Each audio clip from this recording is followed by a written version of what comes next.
Meeting to order. I know Mayor Judd is delayed with a different event, but can we have a roll call, please? Dr. Mahoney? Here. Mr. Pipecorn? Here, it's pronounced pepcorn. Mr. Grinberg? Here. Mr. Judd? Mr. Hendrickson? Here. Ms. Carlson? Here. Mrs. Shirley? Here. Mr. Peterson? How are you? Here. Mr. Steen? Here. Mr. Campbell? Here. Mr. Wayland? Here. Mr. Thorsted? Here.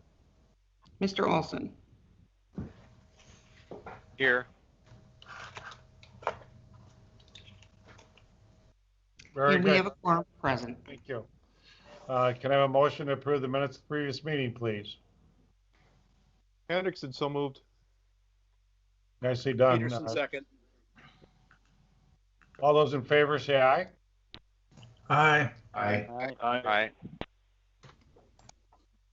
Chairman Mahoney, this is Executive Director Paulson. Upon suggestion by the Finance Committee, I would suggest that we move item 9C to consent agenda. So with that in mind, we'd like approval of the agenda with 9C in the consent agenda. The rest of the agenda will stand as it is. Do I have a motion? Steen moves. Is there a second? Second. Campbell, Carlson. second. Multiple seconds. All those in favor say aye. Aye. Aye. Aye. Aye. Aye. It's really fun to watch on the board as you guys each speak because you can see who's going to hop up there. Okay, Joel, you're up. Executive Director report. Oh, I'm sorry. Excuse me. Can I have a motion to approve the consent agenda?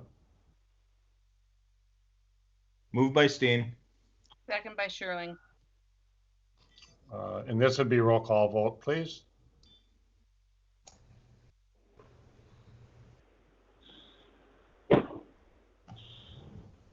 So you want to do the roll call vote, please?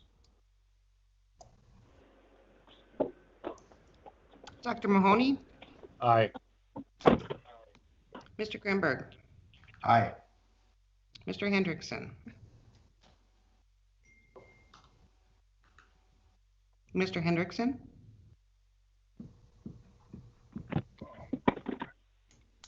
Ms. Carlson? Yes. Mrs. Shirley? Yes. Mr. Peterson? Yes. Mr. Steen? Yes. Mr. Campbell? Yes. Mr. Wayland? Yes. Mr. Thorsted? Yes. Mr. Olson? Yes. Thank you. I'm back. If you asked, it's yes. It's Chuck. Thank you, Chuck. We'll go to the Executive Director report. Joel, you're on. Thank you, Mr. Chair. Good afternoon, honorable members of the board. I'll just do a brief update on the monthly activities from last month. And I'll first start with a review of the total project cost to date of $554 million. You can see our forecast year 2020 cost to date in the far right-hand column. We've expended a majority of our funds on lands and the lands program to date. And the second highest cost expenditure would be in the engineering, legal, and financial, and that's related to design of I-29 grade raise project and the P3 procurement. Paul, if you could go to the next slide, please.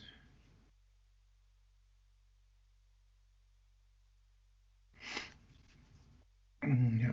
So some of the strategic initiatives that we're currently working on would be the consultant contracting savings, of course.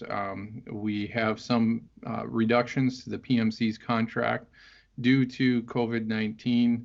As the board's aware, we have been working remotely And as such, we haven't had the overhead of travel and transportation costs for the PMC. The PMC has agreed to a reduction and a credit on their monthly invoices as a result of that. So that'll be some actual cost savings due to COVID-19. As far as internal diversion staffing, we continue to move forward with the hiring of the engineering director. We have two great candidates that we're going to be interviewing next week. The interview team is made up of Nathan Borboom, Matt Stamness, Jason Benson, Bob Zimmerman, and myself. And we're hoping to have a recommendation and the approval of a hire for July 1st for that important position. Another big issue for us right now is continuing to work through the P3 procurement. The next release of the P3 RFP Draft 5 is intended to be within about the middle of June. And John will talk to us a little bit more about that in a second.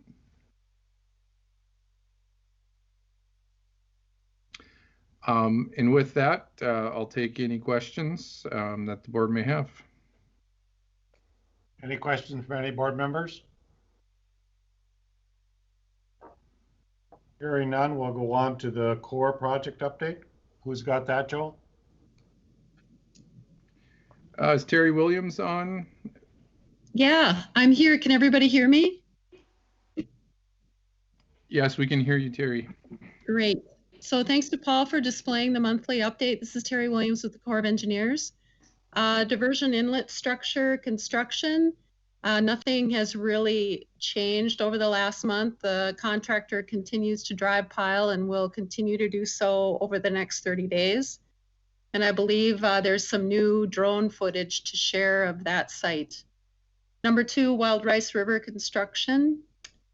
The contractor has been and will continue to, over the next 30 days, prepare the site and likely initiate some channel excavation as well. Number 3, Red River structure design. We are proceeding with the 65% review or design right now, which we'll have to the sponsors for review in October.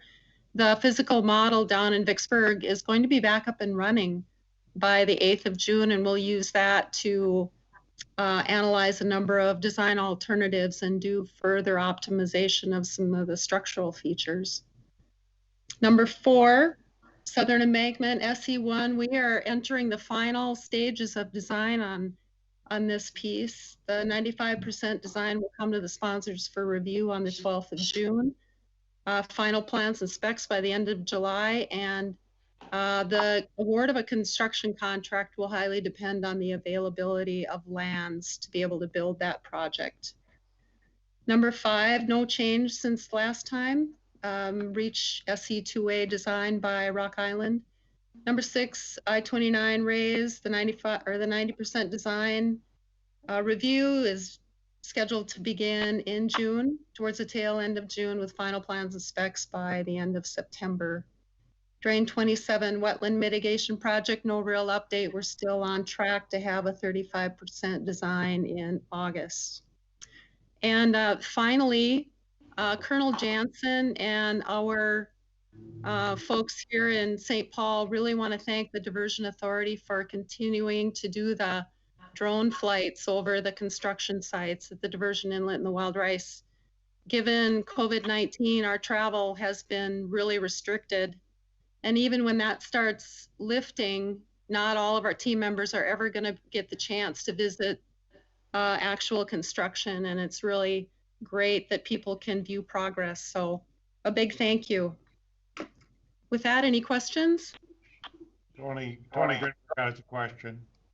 Thank you, Mr. Chairman. Terry, it's been a couple months. Can you just comment, update to for the DA, comments on budget schedule, and judging by your great report, doubt any of your contingencies been used yet, but maybe you could just provide an update from that perspective. Right, we continue to provide biannual financial letters to the Diversion Authority, and We are within budget and definitely on schedule to execute the southern embankment work. And then none of your contingency in your budget's been used then, I presume? Correct. Okay, great. Thank you. And was there another question I thought somebody else wanted on?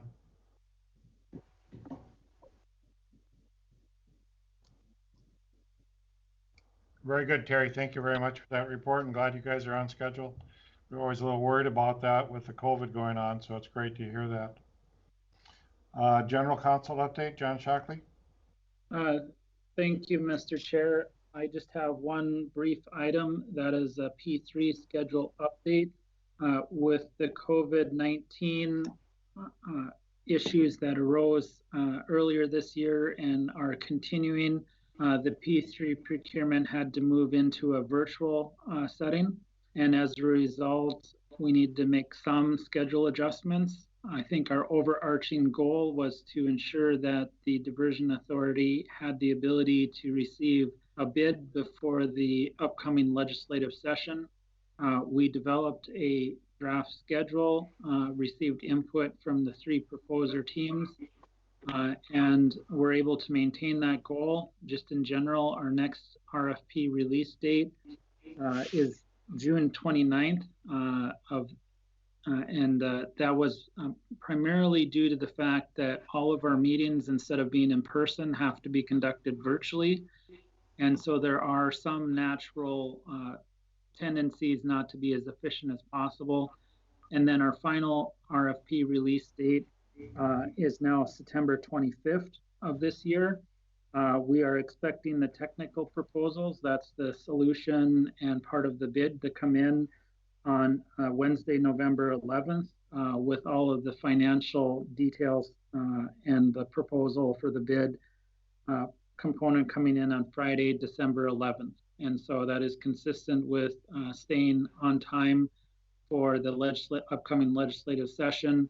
And it is also consistent with the ability of the teams to deliver within that schedule due to some of the inefficiencies that naturally occur because of having all meetings virtually. And I think the most interesting part about the dialogue that we've had is that the commercial and financial aspects can largely be conducted through the virtual setting. It's more challenging and more time consuming to have some of the technical issues resolved virtually because it isn't as conducive to the teams internally not being able to gather together their technical advisors and sit down in a room and go over proposed plans and specs. I can certainly answer any questions that you might have, but the schedule, we worked very hard to make sure the schedule delivered to the Diversion Authority bids by the end of the year, with the technical proposal being in before Thanksgiving. So. Very good, John. Any questions? Then we go to public outreach. Roger, are you here? Or does Rocky have it? Who has that? Mayor Mahoney, this is Roger's here. Well, yeah, go ahead, Rocky. It'd be easier for you. Mayor, I think Terry Williams set it up well. We do have 2 videos, they're each 2 minutes each, one of the inlet control structure and one of the Wild Rice River control structure. We're pretty excited, when we've had the original groundbreaking, we had quite a big ceremony. It got a little less for the Wild Rice River control structure, but they are doing a lot of activity down there south of town. If you haven't been there, we encourage you to drive by on the interstate. You can see it going on, but nothing shows it off like the drone footage. And so I'm going to attempt to share my screen here and show this. This should work if your connection is strong. We have noticed that if some people have slower connections, it's a little choppy. Happy to share these links with you afterwards as well, but this works for the majority of you. And Terry, if you're online and want to narrate your work, feel free. Sure. So this is Terry. This is the Wild Rice site, and you've got 173rd on the right, I-29 on the left.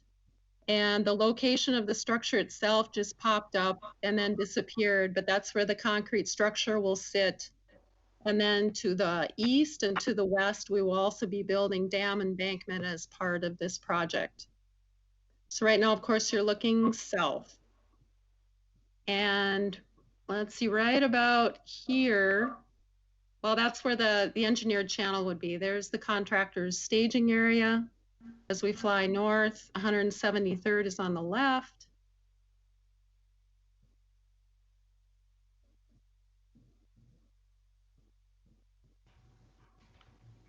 So as you can see, the contractor's done quite a bit of stripping, stockpiling of topsoil.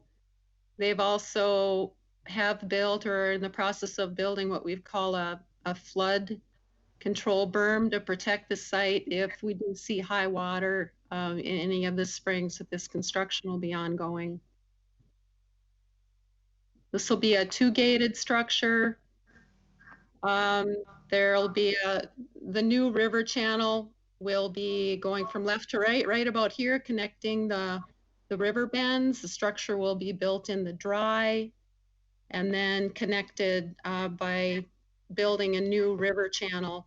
And the old river channel will just kind of act as drainage, and we'll keep that the way it is to hopefully maintain some habitat in that, what will be a new oxbow. Mayor, I think one of the main things we've heard from our work on the updating the communications plan and holding focus groups is that people still ask the number one question is this project ever going to be built? And I think legislatively, as they look at funding, they're asking what projects are shovel ready, and I think these go a long way to showing that we have work underway, people are employed, and project is going on despite COVID. And I'm going to try to share the other one here really quick. And so this would be the inlet and control structure, which you've seen before. Work is still progressing on it, and Terry can add some details.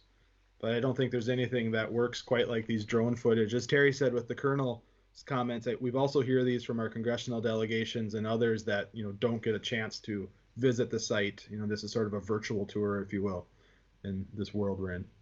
So right now we're coming down what would be the channel looking southeast. So Horace would be right behind us in this picture, but Terry has anything else to add on the work going on? Sure, the crane in the center is sitting where the concrete structure will be, plus the 3 gates. And now we're going northwest. You can see kind of off to the right where there's new gravel. That's where the control building is going to sit. There'll be a building that will house controls and other instrumentation for the site.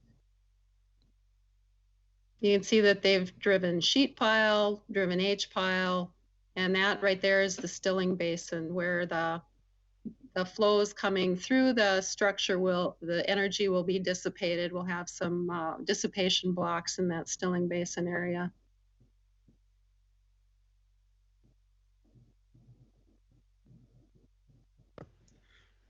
I'd like to add that these were shot just earlier this week, and I know in past we've tried to show you, the most up-to-date footage.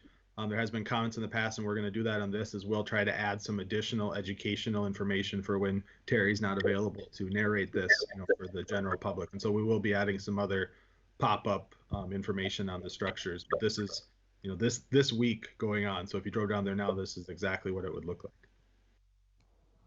And Rocky, there's some people on the phone. Could you send the copy to that? I mean, Bernie Dardis would be really impressed with this, and sometimes he makes morning drives. He might go down and look at that. But just for the people on the phone, this is pretty impressive. So if we could send those out to them, I think that would be nice. Will do. Thank you. Just one other quick public outreach update.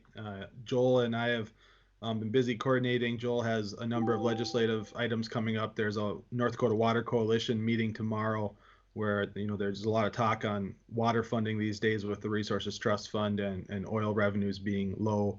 There's also a Water Topics Overview Committee meeting next week, June 4th, that will take place, and that'll be a regular meeting that was supposed to be held in March, but it's pushed back till now. So given those regular updates. Thank you. Good job. Roger, you want to say anything about farming right now, or your COVID outreach? You're away from us all that time? Farming sucks. Didn't quite expect you to be that honest with the group, but thank you. We'll go on to land management, Mary Shirley. Thank you, Mayor. Land management met yesterday, and in your packet, I believe you have several different items that summarize the activity, which is a tremendous amount of activity going on. There's also a one-sheeter that has activities and achievements. Since last we met, there have been 5 new appraisals that have been approved, 10 acquisitions of parcels. We've sent out 100 formal offers. We've got 40 fully executed leases, and we are securing rights of entry. The BioGeo access agreement, we have secured 349 of the 375 and submitted the final draft to the North Dakota Office of State Engineer for the final mitigation plan. The ag risk study that we discussed last month has been completed and posted to the project website, and we've held a kickoff study for the crop insurance portion of this. And then finally, I will just turn it over to Eric to talk about the Farmstead relocation plan. We did give a unanimous vote yesterday to support this plan and hope that this board does as well. It's something we've been working on for several years, and you know, we think that this is a fair way to compensate our farmer businesses. It's a very, very difficult challenge to do this, and I think we've hit a good balance here. So Eric, do you want to take off? Sure. Thanks, Mary, for the introduction. I am trying to share my screen. I expect many of you have this in front of you as well, but I'll scroll down to attachment 3 in the packet, which is related to this rural impact mitigation program. As Commissioner Sherling mentioned, we did preview this with the Land Committee last month and then asked them for their recommendation to this board yesterday. We also shared this with the Finance Committee yesterday and had quite a good discussion with the Finance Committee, and they also passed along a recommendation of more of a phased approach into this program. I'll get into that in a little bit more. Some of you have probably heard quite a bit about this, and so I'll try to give you a brief highlight. In your packet, there's the cover letter, and then subsequent to the cover letter is a 2-page document from our draft mitigation plan. And then following the 2-page document, there's a draft presentation that provides some of the same information, but in a little bit different format. We think that this rural impact mitigation program is important for us to properly acquire and reestablish farmsteads and rural businesses that may be impacted or displaced by the project. As you may be aware, we have an obligation because of the federal nature of the project to not only acquire properties via an appraisal, but also to provide relocation benefits to those properties. And most situations, if we have a home, for example, there are other homes on the market that could be suitable for the displaced residents to move into. But what we found in farmsteads and rural businesses, there's not a sufficient number, or there may not be a sufficient number of suitable replacement properties for those displaced farmsteads or businesses to move to. And so we find ourselves in a situation where the acquisition is going to be based on market value, which looks at depreciated value. And so if you have a farmstead where there's a bunch of grain bins and storage, barns and things that are very functional for the farm operator, but may not be appraised at a value high enough to replace those facilities. So we would, without this program, we would be putting those farmsteads and those businesses in a situation where it would be nearly impossible for them to reestablish their operation in a new location. And so we've looked high and low, we've looked at other programs, other projects in the area, how they've addressed these types of situations. We were able to find a program similar to this for a project in central Minnesota. It was actually developed by a group that is currently representing many of our property owners. And so we've learned some lessons from them. We've also learned some lessons along the way from some of the acquisitions that we have done in downtown Fargo area, as well as in the Oxbow area. And we've tried to take those lessons learned and put this program together. This program would essentially provide some financial assistance for replacing farmsteads and rural businesses. This would be on above and beyond the compensation for personal property or compensation for real property that they currently own. And this compensation would come in the form of a forgivable loan. I've spoken with Mr. Shockley about this a few times. He's got quite experience and positive experience using forgivable loans. Perhaps some of you are familiar with that. The idea is that we're using taxpayer dollars to incentivize these businesses to reestablish in the region, and we would all benefit by keeping those businesses in operation. Recognizing we're using taxpayer dollars for that, the idea is we would have a 10-year forgivable loan. For the first 5 years, it would be fixed at full value, and then in the remaining 5 years, it would decrease 20% per year, so that we trying to, again, encourage those businesses to stay in operation.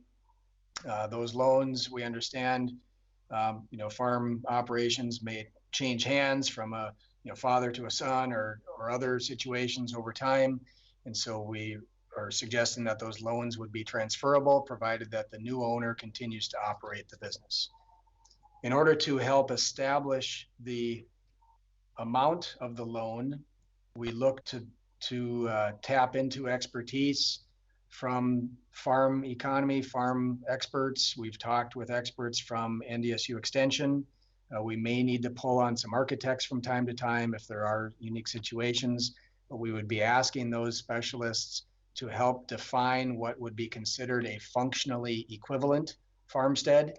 And what I mean by that is perhaps you have a farmstead today that was added onto over 20, 30, 50 years, and they have a hodgepodge of grain bins. And if you were to go rebuild that today, it's likely you would build it differently because farm technologies have changed and practices have changed. And so there would be a functional equivalent determined, and we would only pay for the equivalent.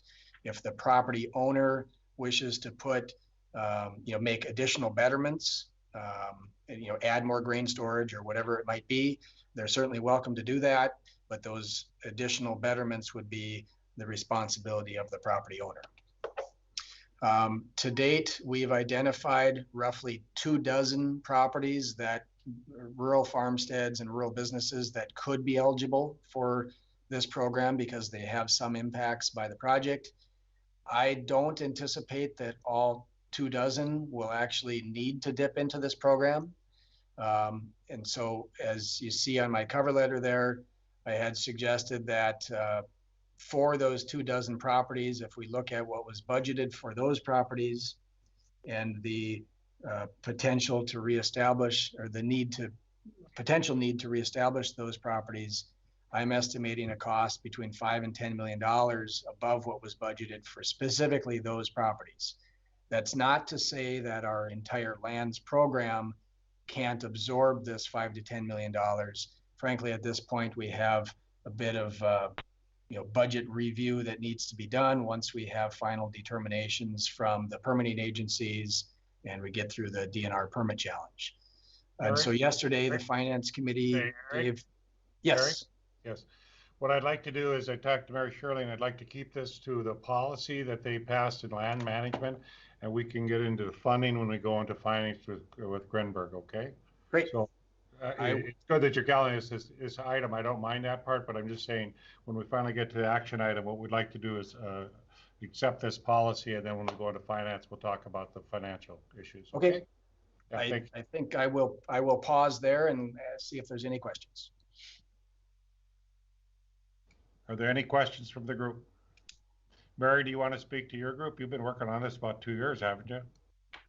Well, I think we've been working on this since day one. It's honestly been given a lot of angst to our landowners because they just simply don't know how they're going to be treated. And as Eric mentioned, you know, we have treated, I think, our businesses in Fargo fairly, and I think that we need to also extend that same relief to our farmers that are being affected. You know, it's not a perfect plan, but I think it's a good plan. And I fully support this. And I know when we talked yesterday, Roger has also been engaged in this, and maybe Roger would like to address it just because of his farm background as well.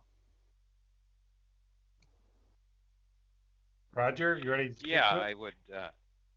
You bet. I like this program. I think it definitely gives the farmer an opportunity to be made closer to whole, and gives him an opportunity to update the situation that he's in. Like Eric said, on grain bins, you know, things have changed. And if you're going to just rebuild what they have or move what they have to a new location, well, it just doesn't fit real well in today's farming world. And I think it's an opportunity for them to really also benefit by having the ability then to add on themselves to make their grain systems and their shops work better. So I think it's just a really good way to handle this. And I totally support it, along with the Cass County Joint Board. We've also reviewed this and support it. Thank you. Any other discussion? Questions? Can I have a motion, please? This is Roger. I'll make the motion. Is there a second? Second by Campbell. Any further discussion? Roll call vote, please. Good work by the land management team. Thank you. Dr. Mahoney, Aye. Mr. Grimberg,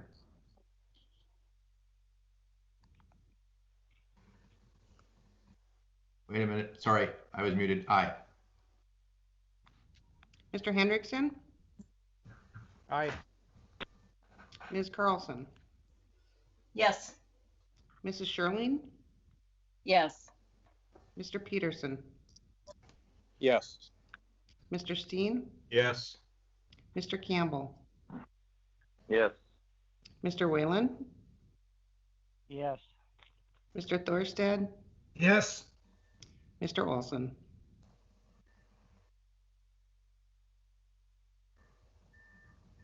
Yes. Thank you. It takes Mr. Olson longer to answer because he's further south. We'll go on to the Finance Committee. Can we have Tony Grinberg please tell us what's going on in finance? Thank you, Mr. Chairman. I'll turn it right over to Joel on the contract action item under HMG for explanation. Thank you, Commissioner Grimberg. So we have one contracting action for board approval today. It is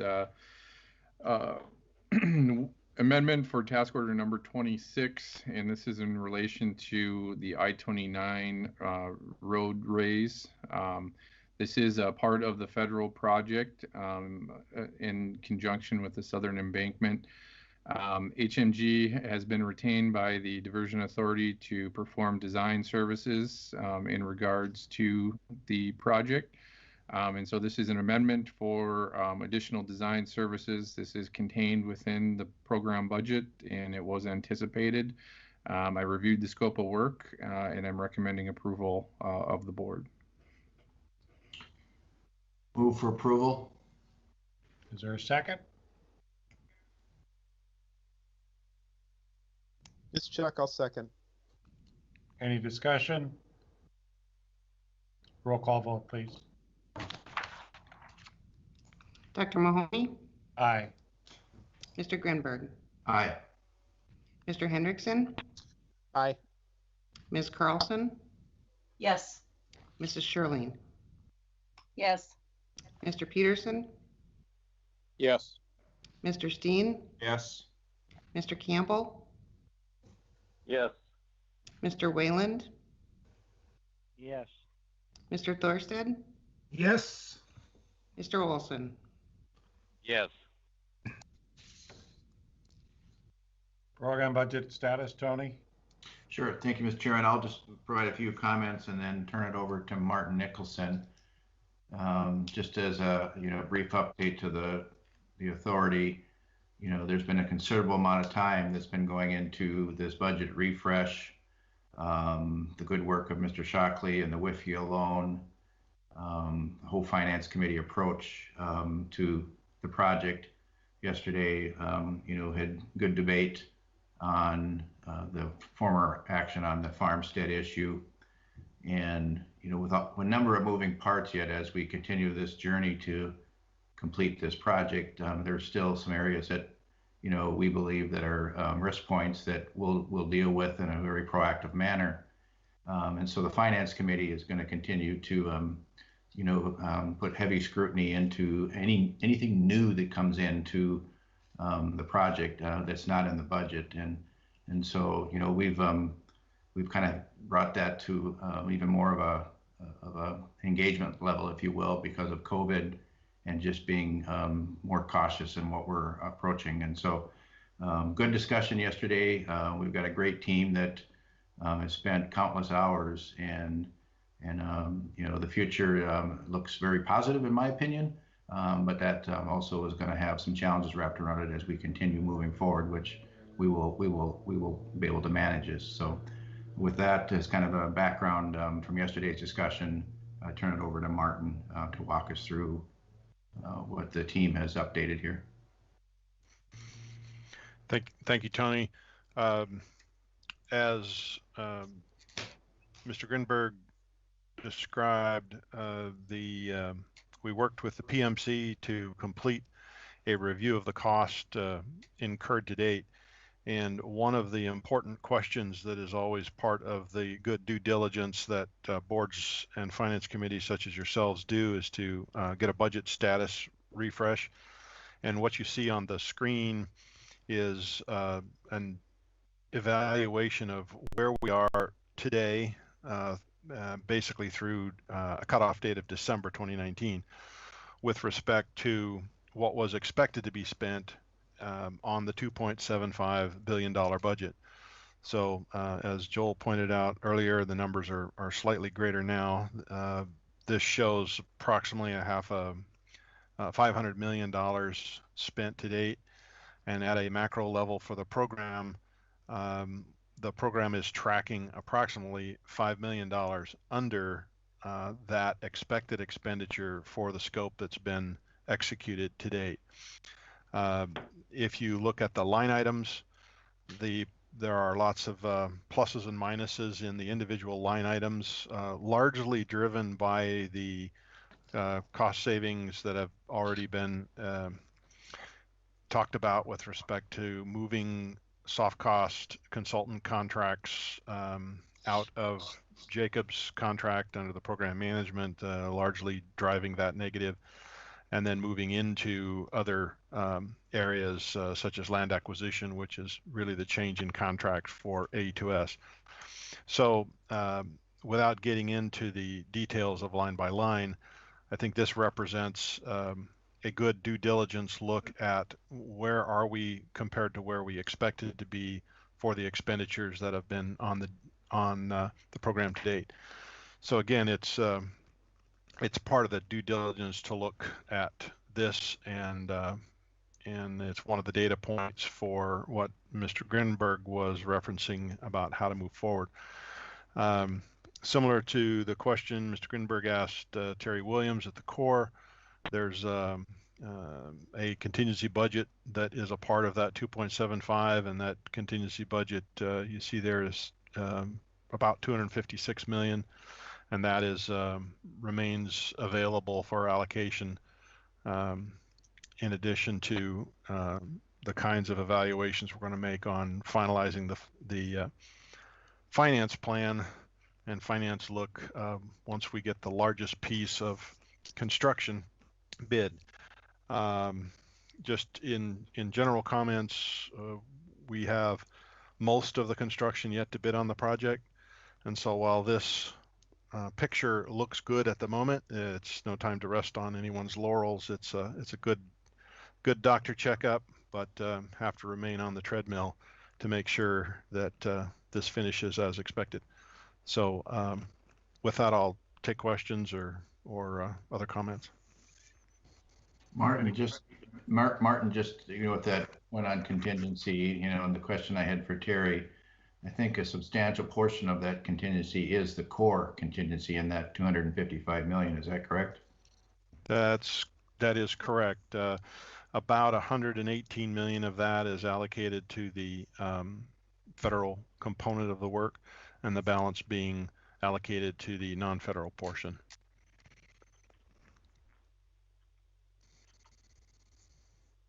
Any questions from the group? It's kind of a little surprising with all the elements moving around the world today that this came up this well. So congratulations on that good work. Tony, you have any other items to finance? None today. We did have one, I think you had one motion in your finance committee on how much money we'll play on the Farmstead reestablishment. Wasn't there a constraint in the budget or how much you want to put in that at first? Well, I think, the motion that passed under land management covers it. I don't know if we need another motion, but Eric covered, the main point of the discussion of this coming from the contingency, quite honestly, as well as, the up to amount. There was some discussion that, 5 to 10 million is a pretty broad range to approve. And so that's where the finance committee settled in up to 5 million for now. I know there's additional questions from some members from the finance committee that we need to, follow through on. And that would be kind of, my update on that request yesterday. Okay, so there's no action item we need to do? I would look to Mr. Shockley if that's required, but I don't believe so. We already passed it under policy, and that's, moving forward in the future, we're going to have to be hand in glove between land management and finance, particularly with any budget requests above or land requests. But I'd look to John whether we need another motion or not. Mr. Chair, at this time, given the nature of the motion and the direction to take a close look at the budget, we probably don't need a motion today. I'm sure there'll be a motion in the future regarding once we've had an opportunity to get some more information in regarding the actual budget, but probably nothing that needs to be done today. Thank you very much. Well, thank you. Other businesses, we're going to court next month. I want everybody to be ready for that. I spent a couple hours preparing for the cross-examinations that are coming. So I thank everybody who's going to be part of this, and it's going to be a little clumsy because, again, we're doing virtual, but we'll try to assemble and get more details. Joel put out more details on that and what we do. The next meeting might be held in person. We have increased the ability of people to be in the chamber room to 40. So Joel and I will talk about that. If the COVID business is going well, we might go to a meeting in which we're distanced but in the same room. So that we will update you as the month goes by. I just want to make you aware of that in case some of you have other plans. Are there any other comments or questions?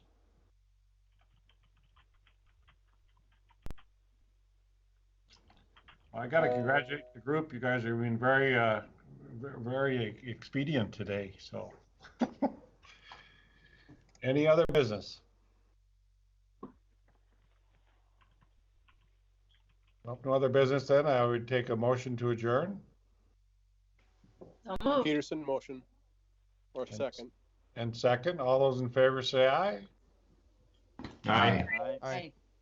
I just love it when we can all vote at some time, but thank you very much. Thanks, everybody, for good work today. Appreciate it.